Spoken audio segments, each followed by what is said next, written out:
Pembuatan tanda daftar usaha pariwisata di Kota Pangkal Pinang tidak dipungut biaya alias gratis. Seperti yang disampaikan oleh Kepala Dinas Kebudayaan, Pariwisata, Pemuda, dan Olahraga Kota Pangkal Pinang, Ahmad Elvian, tanda daftar usaha pariwisata ini terkait dengan perizinan operasional usaha kepariwisataan, di mana sebelum mendapatkannya, pelaku usaha wajib mengantongi izin mendirikan bangunan atau IMB, surat izin gangguan atau SIG, izin higienitas dari Dinas Kesehatan, dan jika skala usaha terbilang cukup besar, maka perlu mengantongi pula AMDAL lingkungan. Jika semua izin tersebut telah dikantongi, maka dapat dikeluarkan tanda daftar usaha pariwisata. Hal ini secara tegas tertuang di dalam Undang-Undang Kepariwisataan, di mana sebelum operasional, pelaku usaha diwajibkan mengantonginya.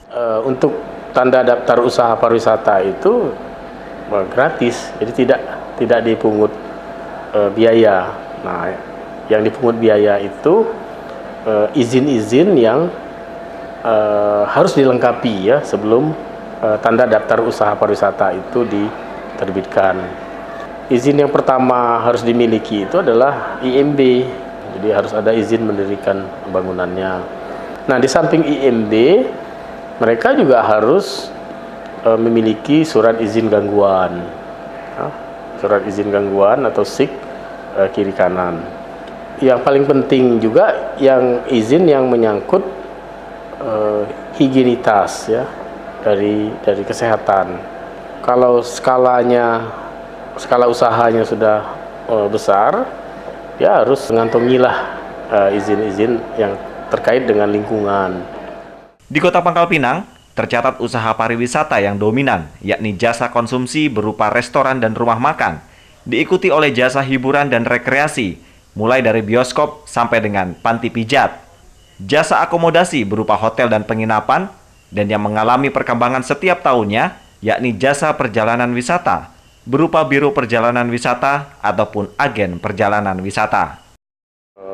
Yang paling banyak itu adalah jasa konsumsi, kemudian hiburan rekreasi, kemudian yang ketiga jasa akomodasi ya, hotel dan penginapan. Nah, kemudian yang cukup berkembang ya, rata-rata pertumbuhannya sekitar 7% ya setiap tahun itu adalah jasa perjalanan wisata. Jasa perjalanan wisata, apakah itu biro perjalanan wisata ataupun agen perjalanan wisata. Dalam penerapan di lapangan, Disbud Parpora Kota Pangkal Pinang memberikan toleransi hingga 3 bulan kepada pelaku usaha pariwisata untuk mengurus perizinan, hingga mendapatkan tanda daftar usaha pariwisata. Tindakan persuasif ini dilakukan agar pelaku usaha tetap dapat menjalankan operasional usahanya, sembari melakukan pengurusan perizinan.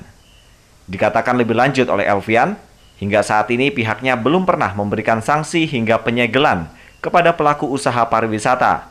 Ini berarti kesadaran para pelaku usaha untuk mengurus perizinan pariwisata di Kota Pangkal Pinang sangat tinggi, dan diharapkan dapat terus dijaga agar iklim usaha pariwisata di Kota Pangkal Pinang dapat terus berkembang. Kita lakukan secara persuasif, ya, umumnya mereka sudah paham dan mengerti dan mereka mengurus izinnya. Jadi belum pernah selama saya jadi kepala dinas pariwisata, saya belum pernah menyegel ataupun menutup tempat usaha pariwisata. Paling-paling ditegur saja baru ya, tegur pertama, kedua, kemudian mereka sudah patuh.